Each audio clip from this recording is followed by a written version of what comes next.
Welcome back to the deep dive. Today we are plunging into a source that is, well, it's unlike anything we've really tackled before. It's a big one. It's a massive, highly detailed first-person account of a criminal investigation. I mean, it captured global headlines back in 2008. That's right. And this is the story of a state and then a federal prosecution, but it's told years later by the subject himself.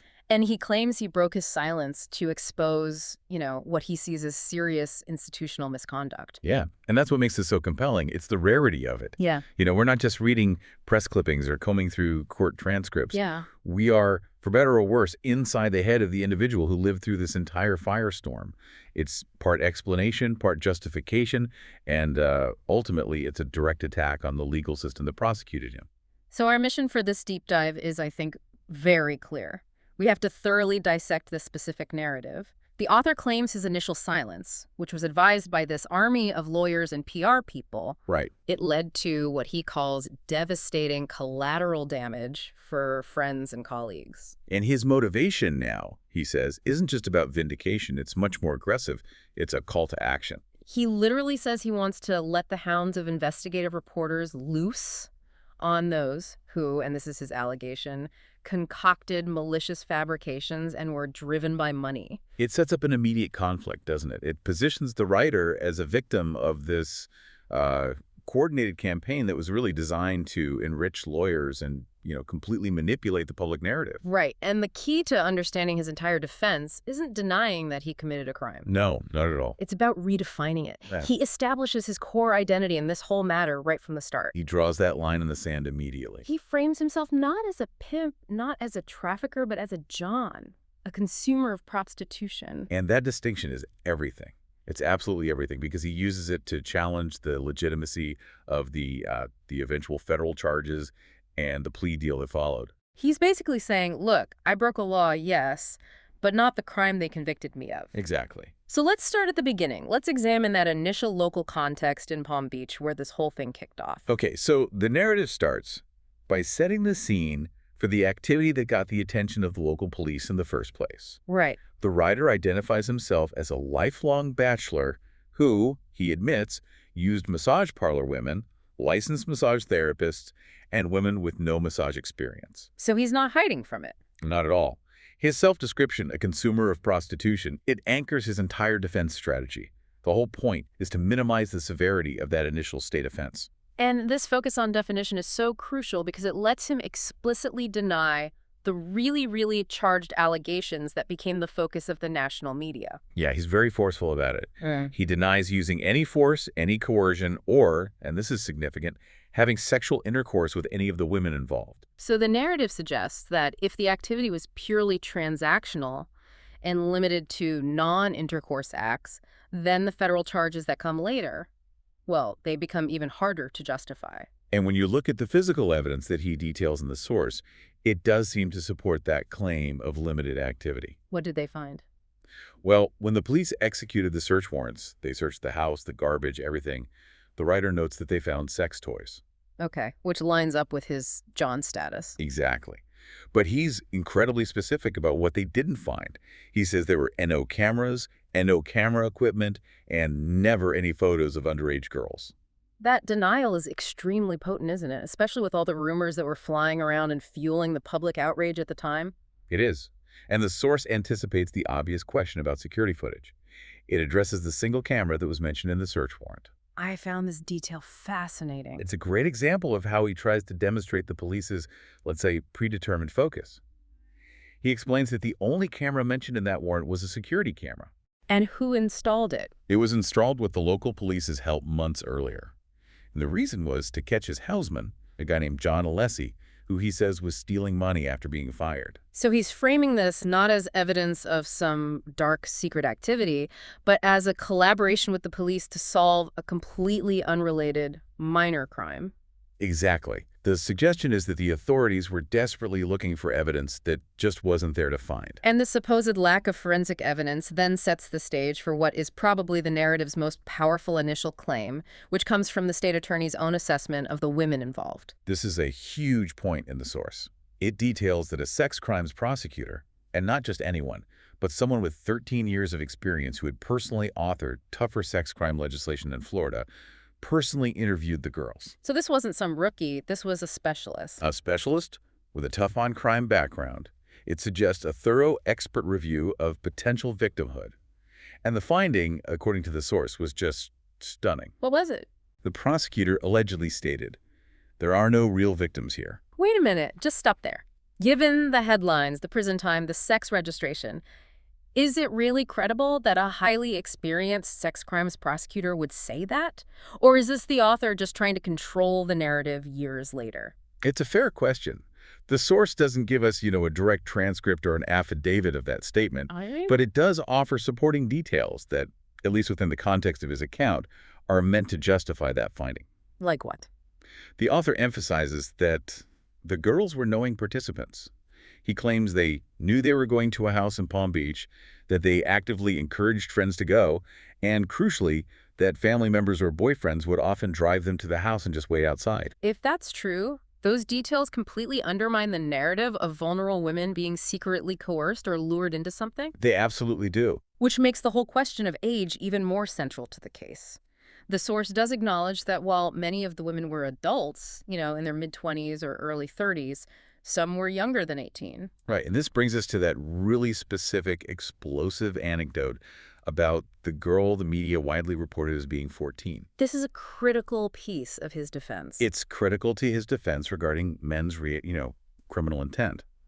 The writer claims this girl told the police that she had repeatedly told me that she was 18 and that she was a high school senior. And why does she lie, according to him? She allegedly confessed that she lied about her age because she was told the writer would not let her in the house otherwise. That's a fundamental difference. I mean, the law often requires proof of intent, that the person knew the other person was a minor. Exactly. So if she was actively misrepresenting her age just to get in for paid services, it drastically changes the moral and, the legal calculus here. It does, even if Florida law might state that misrepresentation of age isn't a complete defense.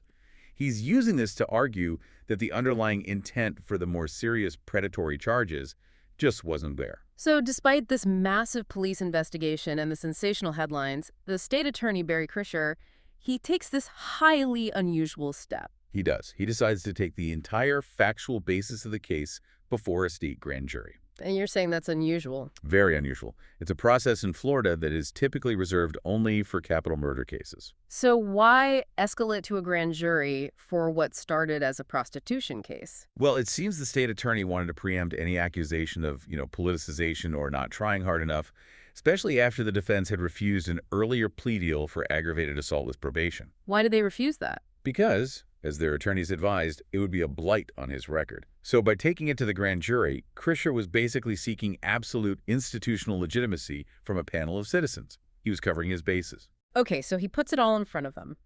What did the grand jury, after reviewing all the facts and hearing all the evidence, decide? The verdict was conclusive. And in the context of the media portrayal, it was incredibly mild. What was it? Solicitation of prostitution. That's it. That's it. The source really emphasizes this point.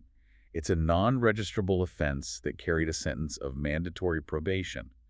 This is the core nugget of that initial legal finding.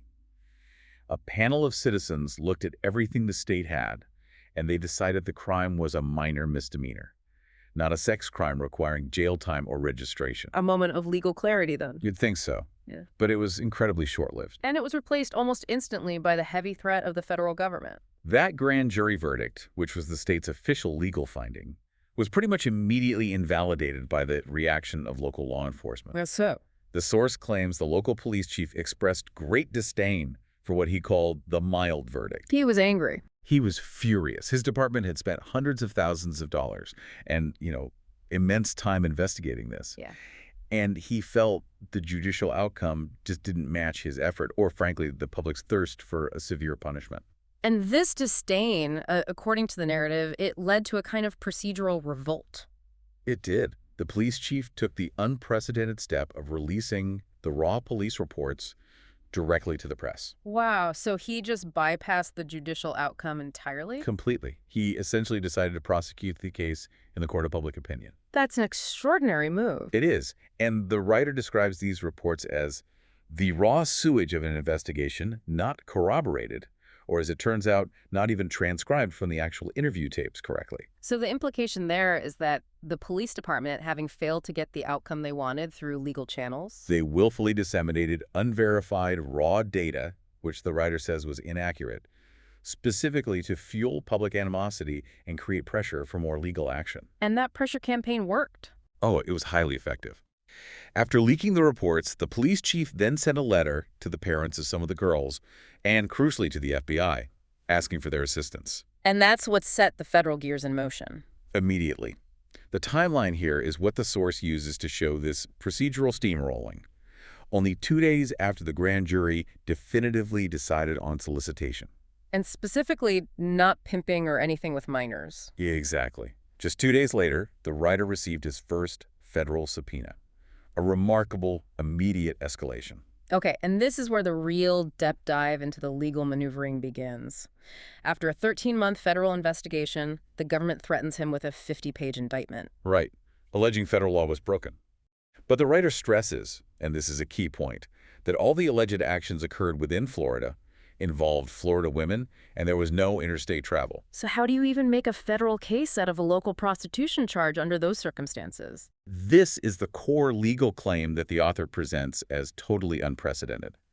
The federal government's massive stretching of the interstate commerce statute. What does that mean? Specifically, the Assistant U.S. Attorney, the AUSA, argued this novel application of a law that was actually designed to prosecute internet learning. Okay, let's unpack this for everyone listening, because this is where the legal theory gets frighteningly broad. How could a simple local phone call to confirm a massage appointment possibly be federally equivalent to internet luring? Well, the AUSA argued that confirming appointments via the telephone, which is technically an instrument of interstate commerce, constituted using the means of interstate commerce to knowingly coerce underage persons into sex. That is a huge logical leap. It's immense. They weren't alleging he used a website or email to recruit people across state lines. They were applying a federal statute designed to catch online predators to a local phone call confirming a local appointment. And the writer claims this was the first time in history this interstate commerce statute would be stretched, twisted beyond all recognition. He does. If that interpretation stood, what was the implication for federal jurisdiction over, well, everything? The implication was that basically any state crime that involved communication, any use of a phone, an email, any digital transmission could theoretically be federalized. So it would just dissolve the boundary between state and federal law enforcement. It would. This novel application threatened to fundamentally change the whole landscape of criminal justice. It could turn a misdemeanor or a minor state felony into a mandatory 10-year federal sentence. And this threat, obviously, is what necessitated hiring what he calls a dream team of defense counsel. Yeah, we're talking about huge names. Ken Starr, Alan Dershowitz, Roy Black, Joe Whitley, and Guy Lewis. It was a real constellation of legal stars. And they were brought in to fight exactly this kind of institutional overreach. And their position was unanimous. There was no federal crime here. Ken Starr, using his background as a former Solicitor General, he wrote this crucial brief using a federalism argument. Let's just elaborate on that for a second. The federalism argument. What exactly were they arguing from a constitutional perspective? They were arguing that the Constitution creates a very clear separation between state and federal jurisdiction. The crime of being a John is historically, traditionally, and jurisdictionally a state crime, period. Right. So for the federal government to just sweep in and claim jurisdiction over a state crime simply because a phone was used to communicate the time of an appointment, they argued it was an unconstitutional intrusion into state sovereignty. It was the ultimate legal defense against the federal government saying, we can prosecute you for whatever we want, whenever we want, if you just used a wire. That's it in a nutshell. Yeah. But despite all this elite legal firepower and the constitutional strength of that argument, the source claims it was all to no avail. The federal government just held the line. They did. And the threat of that massive 50-page indictment remained. The maintenance of that federal threat, even against the dream team, is what the narrative uses to define the plea deal not as a negotiation, but as pure coercion. And the terms dictated by the federal government were, in the writer's account, just truly exceptional and structurally perverse. Let's start with the most bizarre procedural demand of all, the forced elevation of the state charge. This part is hard to believe. The federal government, who didn't even really have jurisdiction, required the defense team to go to the state attorney and ask him to up the charge to pimping. Just think about the institutional absurdity of that for a moment. The state grand jury, the citizens who heard the evidence, had already decided the charge was solicitation, a minor offense. But the federal government demanded that the defendant's own lawyers request a charge of pimping. A charge that carried mandatory sex registration, a life-altering penalty. Exactly. But why pimping specifically? I mean, if the feds had evidence for pimping, why didn't the grand jury return that charge in the first place? Well, according to the source, the federal government refused to provide any evidence to the state attorney to support the pimping charge. Why? Because, critically, a pimping charge requires the pimp to have a financial benefit from the crime. Since the writer was the client, not the provider, proving financial benefit was basically impossible. So the federal government knew the charge might not even stick. But they didn't care. They required the defense to agree to it as part of the deal. The goal wasn't legal accuracy, it was maximizing the punishment and the public shaming through registration. And the writer drives this point home by claiming that in the entire history of that state attorney's office, there is no other instance of a defendant requesting a higher charge and a harsher penalty than what the grand jury decided. It's an incredible claim. And that outcome also included an 18-month jail sentence and 1 year of house arrest. That's the criminal penalty. But you said the financial punishment was arguably the most shocking part. It's something else. They created this thing called the Secret Victim Compensation Fund. The plea required a payment of a minimum of $50,000 to each woman on a list chosen by the government. And the government made sure the defense was completely blind as to who they were paying. Completely. The source asserts this list of names would be kept totally secret, not disclosed to the defense team until the writer was, and I'm quoting, already firmly in a jail cell. So he was forced to agree to a massive multi-million-dollar compensation scheme to unknown individuals, sight unseen. Under the explicit threat of a decade-long federal prison term, yes. And then there's the truly ethically bewildering part, the requirement to pay the opponent's attorneys. This is where it just goes off the rails. Yeah. If any woman on that secret list declined the $50,000 minimum, the writer was required to pay for an attorney, chosen by the government, to represent her so she could sue him. He had to pay for them to sue him. Yes, covering all their attorney fees. It created this perverse, government-sanctioned financial incentive for litigation. I mean, imagine being forced to pay for the ammunition of the person suing you, sight unseen, for an indefinite number of lawsuits. It's nuts. Yeah. And the source then provides this jaw-dropping specific detail. The government chose an attorney for this. He hired his own daughter. You're kidding. No. His daughter was a sitting state prosecutor. She received special leave from her job and continued to receive her state salary while billing the writer over $800,000 in 1 year for representing the women. That's an astonishing intersection of public office, a state salary, and private financial gain derived directly from a government plea agreement. It looks less like justice and more like, state-sanctioned wealth extraction. The defense team must have objected to this? Oh, they did. They raised objections to the whole arrangement, especially the lack of finality. But the AOSA's response was brutal. She filed an affidavit stating that the protection from the government that the writer thought he was bargaining for really is illusory. What does illusory really mean in practice here? It means the plea was functionally useless as a shield. The AUSA claimed the government could always bring a case against him for the lifespan of any woman we think has been a victim. That's the ultimate threat. It is. You accept the plea, you accept the registration, the jail time, the financial demands. But we reserve the right to come after you again at any time for the rest of your life. So faced with this, this non-bargain, he had to consider the alternative, which was going to trial on the federal indictment. Right. What was the specific threat that forced his hand, even with this illusory plea? The government threatened to indict him for traveling to Florida for the purpose of having sex with minors. This was a very calculated threat. And it ignored the fact that he'd owned a home there for 15 years. For 15 years, and regularly traveled to see family and business associates. They even admitted it was a novel application of the law, a legal interpretation they were essentially creating just for this one case. And since those alleged federal crimes carried a mandatory 10-year minimum sentence, the risk was existential. It was. The source notes he chose the plea, recognizing he wasn't a sympathetic figure, and he risked a trial where young women would be paraded in Sunday school outfits regardless of the actual truth. So it was a choice between almost certain ruin and a negotiated but immediate punishment. Exactly. Once the criminal sentence started, the civil litigation, which was funded by that mandatory compensation clause, it just exploded. It did.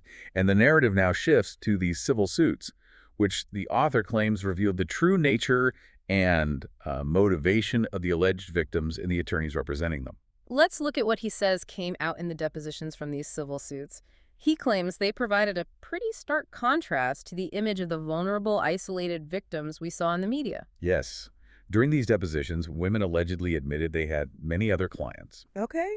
that they were paid thousands of dollars a week at local massage parlors and sex clubs, and that they even kept their list of Johns in their Bible. Wow. So those details paint a picture of, established professional engagement in the sex industry. It makes it clear they were operating independently, not being secretly held captive or anything like that. And furthermore, the writer claims many of these women had existing, complex histories, abusive boyfriends and abortions way before they ever met me. Right. Suggesting their problems were systemic and not solely caused by their interaction with him. And here's the claim that links the civil suits right back to the financial mechanism of the plea deal. The writer states that most women later brought their best friends to the house who also claimed the same abuse in the hopes of getting money. So the author's arguing that this civil process, which was facilitated by that secret compensation fund, was treated as a clear business opportunity. Yeah, with friends recruiting each other to try and maximize the payouts. And this environment of leveraging the criminal case for financial gain leads directly to one of the most remarkable intersections of crime and scandal in this entire account. The Scott Rothstein fraud connection. This is truly phenomenal. It is. Scott Rothstein, who was the senior partner of the firm RRA and is now serving a 50-year sentence for the largest fraud in South Florida history, he reportedly used the writer's highly publicized sex allegations as the entire foundation for his massive Ponzi scheme. How did he weaponize the case to fleece hundreds of millions from investors? Well, Rothstein's lie was elaborate, and it played directly on those sensational headlines. He falsely told investors that the writer had settled cases with him for hundreds of millions of dollars, Okay. but that the women wanted immediate payment. So the pitch was essentially a financial shortcut. Investors who gave Rothstein, say, $30 million now, would get a 50 to 100% return on their money For what? for taking advantage of the same women who allegedly had come in contact with me. So he transformed the civil litigation that came from the plea deal into what looked like a guaranteed high-return investment vehicle for his Ponzi scheme. The level of cynicism is just extraordinary. And to protect the fraud, Rothstein used tactics like forging judges' signatures and hiding behind all the confidentiality clauses that were common in these settlements. The source notes that one attorney in Broward, Bill Scher, filed 147 complaints against Rothstein and his firm. It just shows the depth of the corruption around this pool of civil litigation. As the civil suits intensified, the women's attorneys who are working with the Rothstein firm started using high-profile names in what the writer calls pressure tactics against innocent bystanders. Yeah, the author details that the attorneys knew he would be determined to avoid involving his, quote, innocent friends in problems that were strictly of my own making. So who did they contact? They contacted extraordinarily high-profile individuals, Bill Clinton, Donald Trump, and David Copperfield. And he describes them explicitly as innocent bystanders with no knowledge of any of my actions whatsoever. So these subpoenas and contacts, they seem like they were purely designed to increase pressure on the writer to settle quickly and quietly. That's the writer's claim. He states that he settled the civil cases specifically to avoid forcing these famous individuals, as well as the women themselves, to be subjected to public questioning and continued media exposure. The goal was to stop the bleeding of collateral damage. Which had been actively weaponized by those Rothstein-linked civil attorneys. This section of the narrative moves beyond just financial fraud and into truly serious allegations of procedural misconduct. It suggests collusion between elements of the government and the civil attorneys linked to that Rothstein firm. The source cites some pretty compelling allegations of government assistance being provided to the Rothstein firm, even after the criminal case was over and while they were deep in this aggressive civil litigation. What evidence does the source actually provide for this alleged collusion? The evidence cited comes from emails that resulted from a later subpoena. And these emails allegedly show descriptions like, received info from current FBI agents. Yeah, This suggests that the Rothstein firm, or people associated with it, had continued inappropriate access to information from active FBI agents during the height of their civil litigation against the writer. And this alleged cooperation continued in the legal sphere too, right? Specifically when the former Rothstein partners subpoenaed the Raiders' attorneys for correspondence with the U.S. attorney. This is a highly unusual action. I mean, attorney-client privilege is sacrosanct. It's supposed to be. Yet, the source claims the government sided with the former Rothstein partners, the plaintiffs in the civil suit, and agreed that the writer needed to produce all correspondence between his defense attorneys and the U.S. attorney about the plea. So that gave the civil plaintiffs direct insight into the criminal defense strategy and all the negotiations. It's an extraordinary and, potentially unethical breach of privilege. So let's now get into this complex, almost cinematic story of the stolen phone book and the Houseman sting. It weaves together the Houseman, the federal prosecutor, and the Rothstein firm. Okay, so the story starts in July of 2009. The former Houseman, Alfredo Rodriguez, is being deposed for the civil suits. The source alleges that during this deposition, Rodriguez claimed he stole a specific phone book from the writer's house. A phone book that the government wanted. The very one. And the civil attorneys were advised at the time not to purchase this allegedly stolen property. And then the federal government intervenes. Precisely. Only 3 months later, the FBI and the very same AUSA who had led the prosecution set up Rodriguez in a sting operation. And the source points out a remarkable chronological contradiction here. It's incredible. The AUSA's office was allegedly sitting in the Rothstein offices planning this sting, while right next door, Scott Rothstein was fleeing to Morocco to escape his massive fraud scheme. And one of the Rothstein partners, Brad Edwards, was reportedly being used as a confidential informant for the government during this time. So the federal government was using a lawyer from the firm, perpetrating the largest fraud in South Florida history, as an informant, while simultaneously prosecuting the Houseman who allegedly stole property the government wanted. It's an incredibly intertwined web of alleged legal and financial activity. It really creates a powerful narrative of collusion. What happened to the Houseman, Rodriguez? He was prosecuted by that same AUSA, and he got 18 months. It was later increased to 4 years after he allegedly bought an illegal gun on the same day as his sting arrest. And the stolen phone book, the object that seemed to spark this whole sequence of events, where did it end up? The source alleges that the stolen phone book was subsequently turned over, presumably by the government, to the same attorneys who had previously been told they couldn't buy it because it was stolen property. So Brad Edwards then used this purloined book To send letters to everyone listed inside, soliciting additional stories of wrongdoing to find new clients for the ongoing civil litigation. It suggests that the government's actions ultimately facilitated the civil firm's aggressive client recruitment. And finally, within this procedural darkness, the source introduces a new player, Carol Holmes. Right, Carol Holmes, who also appears as Carolyn or Carol Holmes. She's described as a new attorney at the Rothstein firm, who joined in May 2009, right as the civil suits were heating up. And her background. The narrative points out that she appears to be a former FBI agent out of the Chicago office, and she joined the Florida bar at the same time. What was her alleged role in all this? She was operational. She attended depositions of the writer's houseman and his pilots.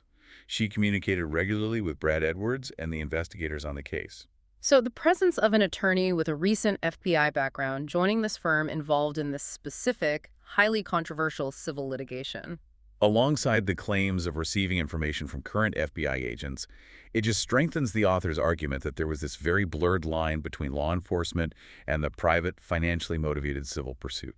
It's crucial to remember that prosecuting this defense against institutional power came at an almost unimaginable financial cost. And the writer, he spares no one, including his own dream team, when he's detailing these massive disputed legal fees and alleged misconduct. Yeah, the narrative really takes aim at the financial practices of his own defense counsel.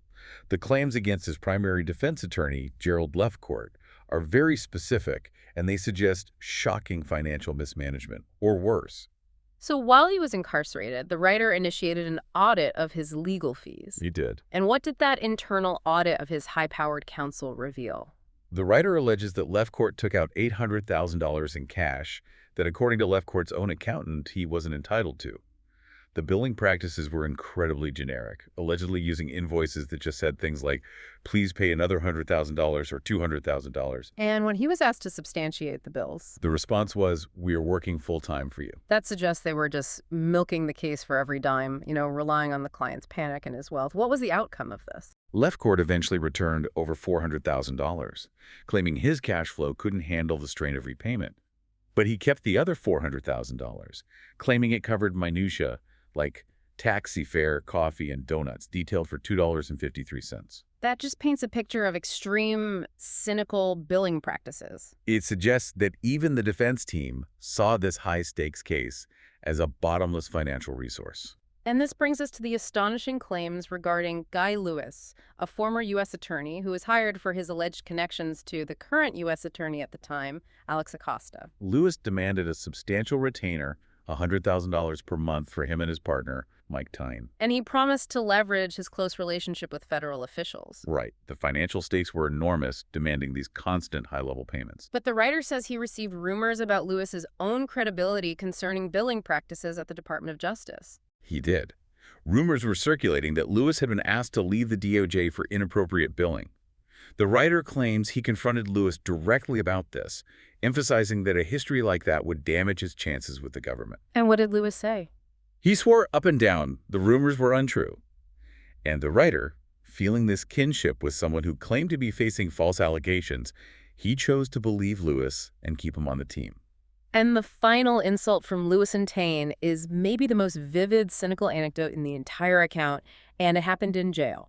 It really speaks volumes about the perceived motivation behind the defense.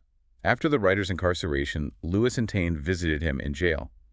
As they were walking out, unaware of the security cameras and microphones in the hallway, they high-fived each other and smiled. And what did they say? One of them commented, "This is going to be a couple more years of fees." That is just sickeningly cynical. Did this behavior cross a line from cynical to an actual breach of legal ethics, or was it just the dark humor of high-stakes defense work? Well, the author suggests it went way beyond humor. He emphasizes that the reaction shocked even the hardened jail guards. So whether it was a formal breach of ethics is debatable, but they were certainly celebrating the continuation of their paychecks.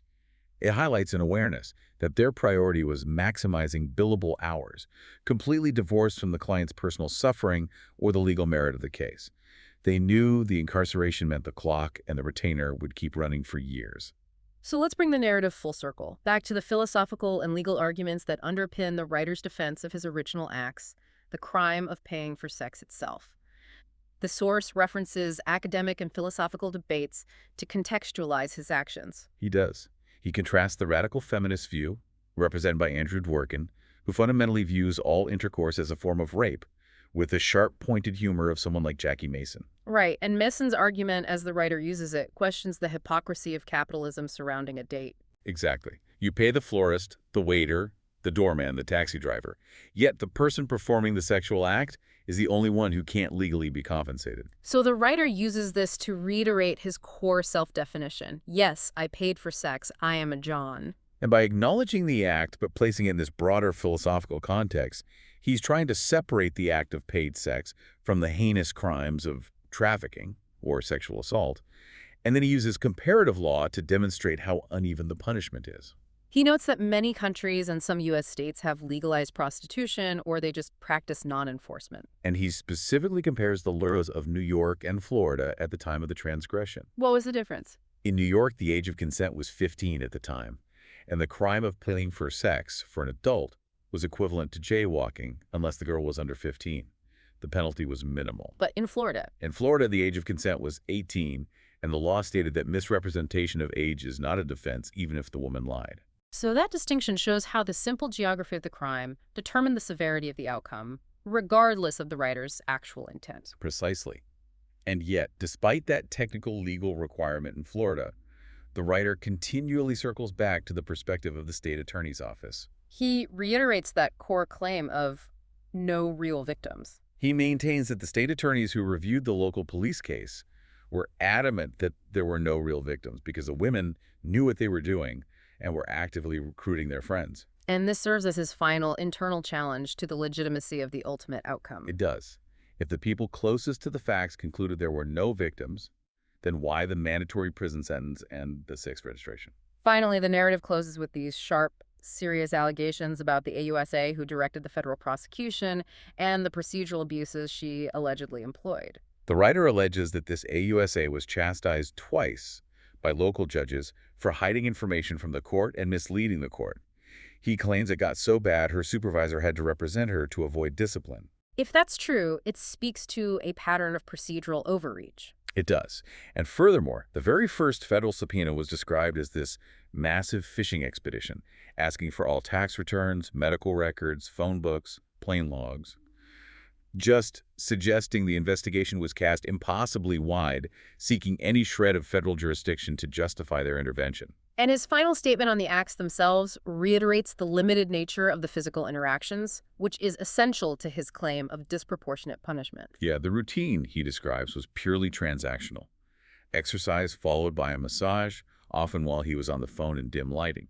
He reiterates that no intercourse ever occurred. And that most women testified in those government-supported civil suits that they never touched my genitals at all. Right. And he uses that to emphasize one last time that the draconian punishment, the sex registration, the prison time, was imposed not for a serious violent crime, but for a financial transaction of a sexual nature that was largely non-intercourse and often performed by consenting adults, at least according to the local grand jury.